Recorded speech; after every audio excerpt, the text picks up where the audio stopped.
बिस्मिल्लाहिर्रहमानिर्रहीम। अस्सलाम वालेकुम नाज़रीन, जिस तरह से आप जानते हैं कि अल्लाह पाक ने इंसान को अशरफुल मखलूक बनाया है, तमाम मखलूक़ात से बेहतर मखलूक इंसान है। इंसान को दो रास्ते अल्लाह पाक ने दिखाए हैं जो राइट और रॉन्ग है। Obviously being a human being हमें राइट और रॉन्ग में चूज़ वो करना है जो हमारे लिए सबसे बेहतर है। और हमारे लिए बेहतर कौन सा रास्ता है जो हमारी दुनिया और आखिरत दोनों को संवारता है, हम सब जानते हैं। आज हमारे साथ जो शख्सियत मौजूद हैं, आज़ाद कश्मीर डिस्ट्रिक्ट कोटली के सुप्रीडेंट हैं। आइए आपकी मुलाकात उनसे करवाते हैं और उनसे राय लेते हैं कि जेल के मसाइल क्या हैं, जेल में कैदी किस तरह से रहते हैं, कैदी किस तरह के ज़्यादातर रिपोर्ट होते हैं, और अगर हम बात करें इंसाफ की तो मेरिट क्या है इंसाफ का, उस पर बात करेंगे। कितनी फैसिलिटेशंस जो हैं वो जेल के अंदर कैदियों को दी जाती है, सर की तकर्री कब से है, कब से ये अपने ऑल इन ऑल जो है प्रॉपर तरीके से एज ए सुप्रीडेंट कोटली बड़ा डिस्ट्रिक्ट है, इसको किस तरह से देखते हैं। तो आइए नाजरीन आपकी मुलाकात सरदार नसीर अहमद सरवर साहब से करवाते हैं। अस्सलाम वालेकुम जी, कैसे हैं आप? वालेकुम सलाम वरहमतुल्लाह। Fine, thanks. आपकी और आपकी जो टीम आई है इस्लामाबाद से, जी, मैं उनका तहे दिल से शुक्रगुज़ार हूँ कि आपने हमारी हौसला अफजाई की है और हमारे मसाइल के ऊपर जो है ना वो हमसे गुफ्तगू की है। बिल्कुल सही, थैंक यू, वेलकम। मेरा पहला सवाल आपसे ये है सर कि आपकी एज ए सुप्रीडेंट आपके करियर का आगाज़ कब से हुआ और किस तरह से आपने अपनी तमाम जो है सर्विसेज की हैं, कहाँ कहाँ आपकी तानियाती रही है? मैं फ़र्स्ट टाइम जो है ना वो 2003 में एज असिस्टेंट सुप्रीडेंट जेल तैनात हुआ आज़ाद कश्मीर जेल खाना जात में। जी जी। तो फिर आज़ाद कश्मीर की तमाम जेल हाँ में तैनात रहा। एज अ सुपरडेंट जेल में 2016 में जो है ना वो डिस्ट्रिक्ट जेल भिंबर में तैनात हुआ था। कुछ अर्सा वहाँ रहा, फिर डिस्ट्रिक्ट जेल मीरपुर में, पलंदरी में, रावलाकोट में तैनाती के बाद अब डिस्ट्रिक्ट जेल कोटली में तैनात हूँ। सर कोटली का एक्सपीरियंस आपका कैसा है? ऑब्वियसली डिस्ट्रिक्ट बड़ा है और ज़्यादातर लोग जो है मतलब इस जेल में रहते हैं। ऑब्वियसली बाकी जेलें मेरे ख्याल में इतनी बड़ी नहीं है जितनी भिंबर या कोटली है, तो कैसा रहा एक्सपीरियंस आपका? जी अल्हम्दुलिल्लाह फ़ाइन। मैं प्रोफेशनलिज़म पे यकीन रखता हूँ। वहाँ कोई भी बड़ी जेल हो या छोटी हो, अल्हम्दुलिल्लाह मैंने प्रोफेशनलिज़म दिखाया है। भिंबर में मैं 7 साल रहा हूँ, मीरपुर में 3 साल रहा हूँ। तो क्योंकि ये मेरा होम डिस्ट्रिक्ट है तो इसको मैं उन डिस्ट्रिक्ट्स की निस्बत जो है ना वो बेहतर फील कर रहा हूँ। और हमारी इन्फॉर्मेशन में ये भी आया है कि जब से आप आए हैं आपने कैद खाने के जितने भी बैरक्स हैं, बैरक नंबर 1, 2, 3, 4, यहाँ एक बड़ा प्रॉपर सा आपने माशाल्लाह से काम किया है। काफ़ी हस्ता हाली का जो मंज़र पेश कर रहे थे उनको बड़ा अच्छे से डेकोरेट किया आपने। जितना भी है मतलब अगर हम उसकी रेनोवेशन की बात करें तो बड़े अच्छे से आपने मैनेज किया है। ये सारी चीज़ें आपने किस तरह से जो है वो किस से इंस्पिरेशन लेकर की हैं? अल्हम्दुलिल्लाह मेरी सर्विस के आगाज़ से ही मेरा ये शौक़ था कि जहाँ भी जाऊँ, जिस भी इदारे में काम करूँ वो बेहतर से बेहतर हो। ये मेरा भिंबर से मैंने स्टार्ट किया था जब सुपरडेंट जेल तैनात हुआ। तो वहाँ से ये रेनोवेशन का काम करते करते कोटली आया। तो जब कोटली जेल की खस्ता हाली मैंने देखी तो अपने दोस्त अहबाब से, बहुत सारी NGO से मैंने रब्ता किया, तो उन्होंने मेरी बहुत मदद की और मेरी ख्वाहिश के मुताबिक उन्होंने जो है ना वो यहाँ काम का, जिस ऑफिस में आप बैठे हुए हैं इस ऑफिस में 5 बंदे बैठा करते थे, जब यहाँ अब हमारे 10 से 15 बंदे बैठ सकते हैं। हमारे जो कैमराज थे वो सारे बंद थे, वो कैमराज जो है ना वो मैंने NGOs के थ्रू सारे एक्टिव किए हैं। इसके अलावा बरकियात का जो मसला हो या अंदरूनी जेल, जिस तरह आपने बैरक्स का जिक्र किया है, वो रूल्स में जो है ना वो सेपरेशन होती है हर बैरक की। तो अल्हम्दुलिल्लाह वो मैंने उस जो है ना रूल्स के मुताबिक सेपरेशन की ताकि कैदी जो है ना एक बैरक से दूसरी बैरक में आज़ादाना तरीके से ना जा सकें, तो कि रूल्स उन्हें पाबंद करता है कि एक बैरक से दूसरी बैरक में वो ना जाएं। उस तरह डिसिप्लिन का जो है ना मैं फ़र्क आता था। तो अल्हम्दुलिल्लाह ये जो इसके अलावा जितने भी अंदरूनी जेल बोर का काम शुरू करवाया है, पानी की थोड़ी कमी थी, मस्जिद का काम शुरू करवाया है, जितने ट्रैक्स अंदर थे उनको सबको पक्का करवाया है, बैरूनी जेल भी ट्रैक्स सारे पक्के करवाए हैं। यहाँ जो बात सेवरेज लाइन का मामला था वो भी दुरुस्त करवाया है। यहाँ 2 ट्रांसफार्मर थे और एक उनका जो है ना वो था जो है ना मतलब सिस्टम एक ही लगा हुआ था जो जी दोनों जी को जी देख जी रहा जी था। वो आए रोज़ जो है ना बिजली की जो है ना वो प्रॉब्लम्स से हमारे बल्ब जो है ना या इलेक्ट्रॉनिक का सामान वो डैमेज हो जाता था। वो अर्थ सिस्टम को मैंने वो बेहतर किया। यानी कि ये सारी चीज़ें जो हैं वो मैंने अनगिनत हैं। ये तो जो मैंने की हैं ये मेरा फ़राइज़ में शामिल है कि जहाँ मैं उसका फुकदान देखूँ उसको बेहतरी की तरफ जाऊँ। और मैंने अल्हम्दुलिल्लाह अपने मिशन में मैं कामयाब रहा हूँ और जेल को पहले इसकी निस्बत अल्हम्दुलिल्लाह बेहतरी की तरफ लाया हूँ माशाल्लाह से। असर वैसे तो अल्लाह पाक ने इंसान को आज़ाद पैदा किया है, आज़ाद ही जीना जो है उसका मकसद और नस्ब लाइन में है। लेकिन एज ए प्रिजनर आपको क्या लगता है कि बीइंग ऑफिसर आप किस तरह से उनको फैसिलिटेट करते हैं? जेल की तमाम सुपरविजन आपकी ज़ेर निगरानी है, तमाम एक्टिविटीज़ जो है कैदियों की वो आपके ज़ेर निगरानी है, क्या करते हैं, किस तरह से आप अपना फ़र्ज़ पूरा करते हैं? मैडम पहली तो बात यह है कि मैं डिसिप्लिन का जो है ना वो पाबंद हूँ खुद भी। और मैं चाहता हूँ कि जो भी मेरा मुलाजम हो या कैदी हो रूल्स रेगुलेशन का पाबंद हो। रूल्स रेगुलेशन के अंदर रहते हुए जो है ना वो उनके कुछ मसाइल होते हैं जिनको तरजीह बुनियादों पर हल किया जाता है। तो वो बहुत कोशिश की मैंने कि यहाँ जो मेडिसिन का कोटा था वो 1 महीने के बाद नहीं मिला करता था बल्कि 3 महीने बाद मिला करता था। तो चूँकि हमारी कैदियों की तादाद ज़्यादा थी और 1 महीने का जो था कोटा वो पूरा नहीं होता था, तो वो DHO साहब से रिक्वेस्ट की और उन्होंने जो है ना वो 3 महीने का कोटा जो 1 महीने में हमें दिया। इस तरह जो कैदियों के अंदर माफ़ी का हमारे एक रिमिशन सिस्टम होता है उसके अंदर यानी कि उनको बेहतर जो है ना वो फैसिलिटेट किया।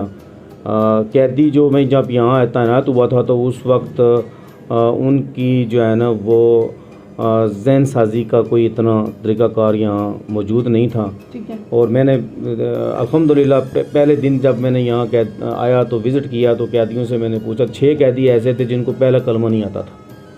ठीक है, अल्हम्दुलिल्लाह मैं गारंटी से कह सकता हूँ किसी से भी कैदी से जो बाहर गए हैं उनसे भी पूछा जा सकता है, यहाँ मौजूद हैं तमाम कैदियों को बुनियादी जो इस्लामिक जो है ना वो असूल हैं वो सारे आते हैं। 6 कलमे उनको आते हैं, दुआए क़ुनूत, आयतुल कुर्सी, ईमान व फसर मुजमल उनको मुकम्मल तौर पर याद है, नमाज मुकम्मल तौर पर याद है। इसके अलावा नमाज जनाजा भी उनको मैंने याद करवाई है। ठीक है, और प्रॉपर तरीके से जो मेरी वीकली विज़िट होती है उसके मैं तमाम स्टाफ के साथ जो है ना मैं ख़ुद भी उनकी तवज्जो दे के खुद सुनता हूँ और फिर नेक्स्ट उनको अगले हफ्ते का जो है ना वो फिर पैकेज दे देता हूँ। और फिर मस्जिद में मैंने उन्हें पाबंद किया है कि वो सुबह 8 से 10 बजे तक रेगुलर मस्जिद जाएंगे, नमाज जो बाजमात है वो बाजमात पढ़ेंगे और जो मस्जिद में पढ़ेंगे। इसके अलावा जो बैरक्स में जो है उनकी जो है ना कुफल बंदी के बाद होती हैं जो नमाज़ें वो भी नमाज के साथ पाबंद करेंगे। मैं खुद आके चेक करता हूँ उनको। अल्हम्दुलिल्लाह वो बेहतरी की तरफ गमज़न है। और जो लोगों के जहन में एक तसव्वुर होता है जेल का वो नहीं रहा है। अल्हम्दुलिल्लाह ये अब रिहेबिलिटेशन सेंटर है और यहाँ से जो कैदी बाहर जाते हैं वो बहुत सारे मेरे उसमें हैं कि वो मुअज़्ज़न हैं और उन्होंने तौबा तायब की है अपने साबिक़ा जुर्म से। जी बिल्कुल सही। सर ज़्यादातर कैदी जो हैं वो किस मामलात पे रिपोर्ट होते हैं? ऑब्वियसली जिस तरह से मुल्की हालात हैं और मैं समझती हूँ कि परेशानियाँ भी काफ़ी ज़्यादा हैं। लोग जो हैं वो ज़्यादातर किसी न किसी क्राइम की तरफ जो है वो बढ़ने की तरफ राग़िब रहते हैं। तो ऐसे ज़्यादा रेशो जो है कोटली की अगर हम बात करें तो किस तरह के लोग रिपोर्ट होते हैं? कोटली मुख्तलिफ जराइम में आते हैं, लेकिन इन दिनों में जो है ना वो तकरीबन 1 साल से जब मेरी तैनाती यहाँ हुई या मेरे जो उसमें नज़र से गुजरे हैं उसमें जो है ना वो मंशियात में ज़्यादा लोग आए हैं। इसके अलावा हमारे पास कत्ल के भी हैं, डकैतियों के भी हैं, ज़ना के भी हैं, मुख्तलिफ जराइम में कैदी हमारे पास आते हैं, लेकिन ज़्यादा जो है ना वो हमारे पास मंशियात के हैं। सही। सर कभी ऐसा आपका कोई मतलब आपको एक्सपीरियंस में आया हो कि कैदी जिसको कहा जा रहा है अदालत की तरफ से या किसी भी XYZ सोर्स की वजह से जो है वो कैदी ना हो, मीन के मुजरिम ना हो, लेकिन उसको कैद किया जाए, इसका क्या सलूशन या सदेबाब होता है?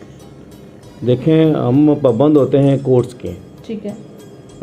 हम तो किसी भी कैदी का डिसीजन नहीं कर सकते कि वो जो है ना वो मुजरम है या नहीं है। ज़ाहिर है जो हमारे पास मुल्ज़िम की हैसियत से आता है, हम उसे मुल्ज़िम की हैसियत से ट्रीट करते हैं और उसके बाद अदालतों का काम होता है उससे सज़ा दें या उसको माफ़ कर दें।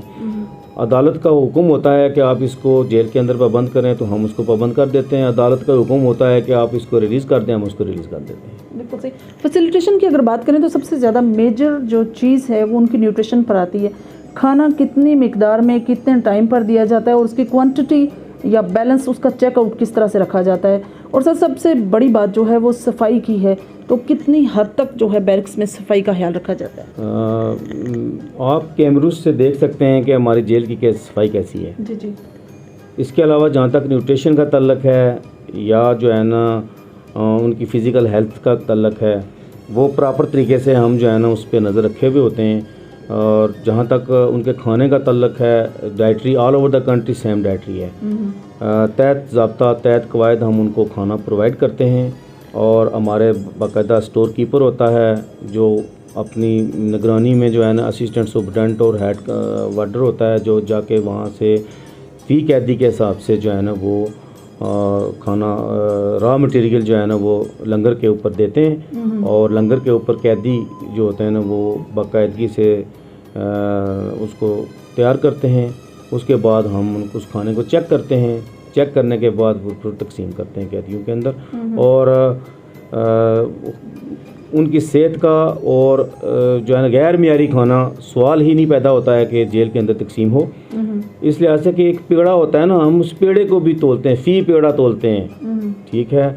और जो है ना एक ग्रामों के हिसाब से जो है ना वो उनको चीज़ें दी जाती हैं, उसमें ज़रा सी भी जो है ना वो नेग्लिजेंसी नहीं की जाती। बिल्कुल सही सर। इंटरनेशनल सतह पर अगर देखा जाए तो जेल हानाजात के अंदर स्पेशल इंस्टीट्यूट जो हैं वो दिए जाते हैं या ट्रेनिंग दी जाती है। अनफॉर्चुनेटली काफ़ी चीज़ों की फुकदान की वजह से कैदी जो हैं वो साइको की तरफ हो जाते हैं, मतलब साइको इश्यूज़ उनको हो जाते हैं। अपने ही मुतालबात पूरे करने के लिए ख़ुद को वो नुकसान पहुंचाता है, ऐसा सुनने में आया हमारा। कितना एक्सपीरियंस रहा आपका ऐसे लोगों से मिलने का? देखें, ये आटे में नमक के बराबर होता है। पाकिस्तान की जो कि बड़ी जेलें हैं वहाँ पॉपुलेशन ज़्यादा होती है, इस वजह से वहाँ क्राइम की रेशियो भी ज़्यादा है और जो है ना वो जेल के अंदर जो स्ट्रेंथ होती है उसमें भी इजाफा होता है। यहाँ जो कि हमारा आज़ाद कश्मीर का जो खित्ता है ये बड़ा सेफ़ एंड साउंड है और बड़े पढ़े लिखे लोग यहाँ पाए जाते हैं, हैबिचुअल नहीं है, टारगेट किलर नहीं है।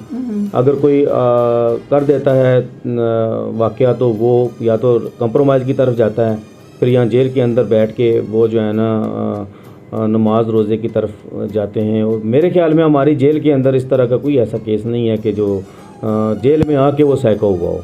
जो बाहर से आए वो तो उसको तो बाहर की दुनिया का बंदा है, लेकिन जेल में आके वो ऐसा कोई बात। आपके पास कुल रजिस्टर्ड जो कैदी हैं 300 की तादाद है आपके पास, कितनी हद तक जो है इसमें पॉलिटिशियंस जो हैं वो इंक्लूड हो जाते हैं, मुलव्वस होते हैं कि वो अपने ही असर रसूख जो है वो सुप्रीडेंट साहब से करवाना चाहते हैं कि आप ये कर लें वो कर लें, दैट्स ऑर्डर दैट्स सही।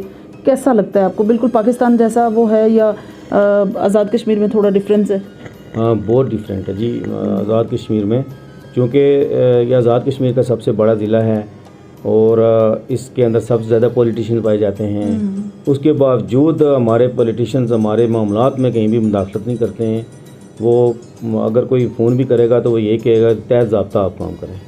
तो ऐसी कोई बात नहीं है कि जो हम वो इन्फ्लुएंस करें कि इस बंदे को गैर कानूनी साइश दो, गैर कानूनी मटेरियल प्रोवाइड करो, वो ऐसी बात नहीं है हमारे आज़ाद कश्मीर में। अगर सर कैदी अपने बैरक्स के अंदर रहते हुए, कैदखाना के अंदर या आउट ऑफ फील्ड निकलते हुए जब काम कर रहे होते हैं, कैद बामशक्कत के अक्सर जो होते हैं आपके पास कैदी ऑब्वियसली काम करते हैं, ज़्यादातर काम आप उनसे क्या लेते हैं और आपस में जो उनके डिस्प्यूट मैटर होते हैं उनको किस तरह सॉल्व करते हैं? जो मशक्क़त होता है वो हमारे रूल्स में हम उनसे मशक्क़ती कैदी जो होते हैं उनको माफ़ी देते हैं। रिमिशन सिस्टम है और किसी भी कैदी को जब वो अदालत की तरफ से आता है कैद बा मशक्क़त, हम उससे मशक्क़त लेते हैं। मशक्क़त की बेशुमार किस्में हैं, पर हर जेल की अपनी नौयत होती है, अपनी सहूलियात के मुताबिक जो है ना हम उनको देते हैं। मसलन सेंट्रल जेल मीरपुर में है, वहाँ खड्डी लगी हुई है, इसके अलावा वहाँ जो है ना कालीन बाफ़ी का काम भी होता है, तो यहाँ वो नहीं है। अलबत्ता यहाँ वेल्डिंग का हमारा सिस्टम है, हमारा एक बाकायदा सुपरवाइज़र होता है जो फर्नीचर का काम भी करता है, कैनिंग कुर्सियों की होती है, जो हम मुख्तलिफ इदारों को चिट्ठियाँ लिखते हैं कि जी हमारे रियायती शरह पे जो है ना वो हम आपको कैनिंग करके देंगे कुर्सियों की। इसके अलावा जो है ना सिलाई का काम है, मशीनें हैं उनकी सिलाई की जाती है कपड़ों की, कैदी भी करवाते हैं और फिर जो मुलाजम होते हैं वो भी अपनी वर्दियाँ सिलाई करवाते हैं। स्किल डेवलपमेंट में जहाँ तक आता है कि जो है ना ये भी उसी में आता है स्किल में भी। इसके अलावा हम जो एक लंगर पे जो है ना एक बंदा चपाती बनाता है, पेड़े बनाता है, वो रोटियां लगाता है, सालन बनाता है, ये भी उस स्किल में ही आ जाता है। एग्जैक्टली। ठीक है, तो कोशिश की जाती है कि अपने महदूद वसाइल में रह के उनको ज़्यादा से ज़्यादा जो है ना वो स्किल डेवलपमेंट की तरफ ले जाएं, ताकि जब कैदी यहाँ से रिलीज़ होकर बाहर जाए तो वो किसी बेरोज़गार रहने के बजाय कहीं ना कहीं उसको आसानी से काम मिल जाए। बिल्कुल सही। कमिश्नर साहब की तरफ से, आपके DIGs की तरफ से किस हद तक आपको फैसिलिटेशंस होती हैं कि आप प्रॉपर तरीके से जो है अपने अपने मामलात को किस तरह सॉर्ट आउट कर सकते हैं? वो हमेशा अल्हम्दुलिल्लाह हमारी रहनुमाई करते हैं। जी जी। और जहाँ भी कहीं लेक जो है ना वो पाया जाए तो वो उसको दुरुस्ती करते हैं। कोई ऐसी बात नहीं हुई अभी तक कि उनकी तरफ से कोई इस तरह का कोई प्रेशर हो या कुछ दोस्ताना माहौल में वो हमें डील करते हैं। और अल्हम्दुलिल्लाह हम अपनी जो सर्विस है वो उनकी रहनुमाई में बेहतर तरीके से कर रहे हैं। जहाँ ज़रूरत होती है हम उनसे रहनुमाई ले लेते हैं। वैसे हमारे पास बाकायदा अपने रूल्स, प्रिजन रूल्स मौजूद हैं, उससे हम जो है ना वो इस्तेफादा। अगर लॉ एंड ऑर्डर की बात करें तो किस हद तक सर प्रिजनर जो हैं वो इन चीज़ों को फॉलो करते हैं? कुछ लोग तो ऐसे होते हैं, जिस तरह से मैं बात स्पेशली उन लोगों की करूँगी कि जिनको सज़ाए मौत की तरफ ऑर्डर दिया जाता है और सज़ाए मौत का उनका एक जो फिक्स टाइम है उस तक वेट किया जाता है, तो कितना वो लॉ एंड ऑर्डर का जो है फॉलो करते हैं? वो तो बिल्कुल लॉ एंड ऑर्डर के पाबंद होते हैं और हम उनको करवाते हैं। बाकायदा उनके लिए अलग सेल मौजूद होते हैं जहां उनको रखा जाता है। तो कोई ऐसा वाक़या नहीं है कि सज़ाए मौत या किसी कैदी ने जो है ना वो लॉ एंड ऑर्डर की खिलाफ वर्जी की है। अगर थोड़ी बहुत होती है, सरजनश होती है जेलों के अंदर, ज़ाहिर है वो घर का माहौल तो होता नहीं है। मुख्तलिफ जराइम में लोग मुलव्वस होते हैं, उनके आपस में भी जो है ना वो तज़ादात हो जाते हैं। तो उनको हम अल्हम्दुलिल्लाह बेहतरीन जो है ना वो अपनी सलाहियतों को बुरुकार लाते हुए जो है ना उनको, हमारे जो जेल खाना आज़ाद है आज़ाद कश्मीर में, इसमें 7 तो हमारी जेलें हैं आज़ाद कश्मीर में। और हर जेल में हर डिस्ट्रिक्ट का बंदा पाया जाता है। सही। हमारे यहाँ डिस्ट्रिक्ट जेल कोटली की जहाँ बात करूँ तो यहाँ रावला कोट के भी लोग हैं, मुजफ्फराबाद के हैं, मानसेरा के हैं, पिंडी के हैं, मीरपुर के हैं, बिम्बर के हैं, गुजरात के हैं, कसूर के हैं, जेलम के हैं। मुख्तलिफ इलाकों से जहाँ वो क्राइम करेगा उस जेल के हदूद में करेगा तो वो उसी जेल में बंद होगा। दूसरा तरीका ये होता है कि फ़र्ज़ किया कि कैदी जो है ना प्रॉब्लम क्रिएटर है किसी दूसरी जेल में, फ़र्ज़ किया बिम्बर जेल में, तो वहाँ से वो कोटली जेल में शिफ्ट किया जा सकता है। हमारे रूल्स में बाकायदा इसकी जो है ना वो IG साहब की परमिशन से उसको शिफ्ट करते हैं ताकि वो प्रॉब्लम उस जेल के लिए प्रॉब्लम ना क्रिएट करे। तो इस तरह के भी बहुत सारे कैदी हमारे पास जो है ना एक्सचेंज होते रहते हैं। बिल्कुल सही। सर, पब्लिक किस हद तक आपके साथ अकोमोडेट करती है, किस हद तक आपके साथ जो है वो कोऑपरेट करती है? जो आपने एक प्रिजनर टाइमिंग रखी हुई है मिलने की, उस टाइम में किस हद तक वो जो है वो आते हैं और क्या उसके बाद भी लोगों की इंटरप्शन रहती है क्या? हाँ जी, ये तो देखें हम सारे पाकिस्तानी हैं और आज़ाद कश्मीर भी ज़ाहिर पाकिस्तान का हिस्सा है। हम सब के माइंड एक जैसे होते हैं। हम सिफारिश की तरफ हम जाने की कोशिश करते हैं। रूल रेगुलेशन के मुताबिक हम बहुत कम अमल करते हैं। हमारा एक बाकायदा प्रोसेस है कि सुबह 10 बजे से 12 बजे तक हमारी मुलाकात होती है, 2 घंटे। हर कैदी को आधे घंटे से ज़ायद या आधे घंटे की इजाज़त होती है मुलाकात करने की, फैमिली के साथ या वो किसी के साथ भी मिले, दोस्त के साथ। उसके बावजूद चंद लोग होते हैं जो अपने आप को ये किसी सियासतदान से सिफारिश करवा देते हैं, किसी ब्यूरोक्रेट से सिफारिश करवा देते हैं, या अपने सोर्स के थ्रू वो फ़ोन करके कहेंगे जी कि हमने फ़लाँ बंदे से मिलना है। तो फिर हम उसको कोशिश करते हैं फैसिलिटेट करने की और होते भी हैं। और अल्हम्दुलिल्लाह अभी तक किसी किस्म की कोई शिकायत नहीं है कि हमारे किसी स्टाफ मेंबर ने या किसी बंदे ने उनके साथ नारवा सलूक किया है, उनके साथ बदतमीज़ी की है, बल्कि पोलाइट वैसे हम उनको डील करते हैं और किसी की कोई शिकायत फिल वक्त मौजूद नहीं है। बिल्कुल सही।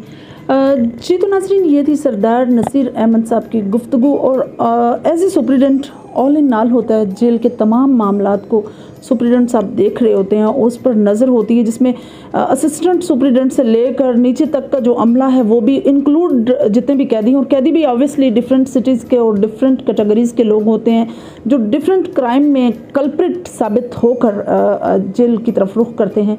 जेल कोई अच्छी जगह रहने की नहीं है। ये हमारा मशवरा उन लोगों के लिए है जो क्राइम की तरफ राग़ब होना चाहते हैं किसी भी सेंस में। ऑब्वियसली आप क्राइम से दूर रहें। क्राइम जो है वो किसी भी लॉ को जो है मैनिपुलेट करने के मुतरादिफ हो जाता है। और हमारी आपसे गुजारिश है, ज़िंदगी एक बहुत बड़ा तोहफ़ा है, इसको इंजॉय करें और कोशिश करें, मेहनत करें।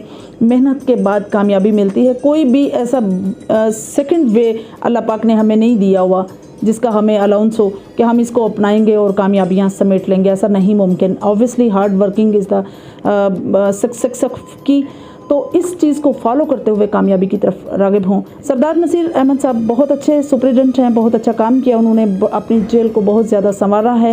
एज ए सुप्रिटेंडेंट फैसिलिटेट किया लोगों को। मैं समझती हूँ कि ऐसे ही एक अच्छे सुप्रिटेंडेंट होना हमारे मुल्क के लिए बहुत ज़रूरी है ऑब्वियसली, ताकि जितने भी लोग हैं, लाइव स्टॉक जिस तरह से हम जानवरों के लिए प्रेफर करते हैं, तो इंसान तो ह्यूमन बीइंग भी है और अल्लाह पाक की तमाम मखलूक़ात में सबसे अशरफ भी है।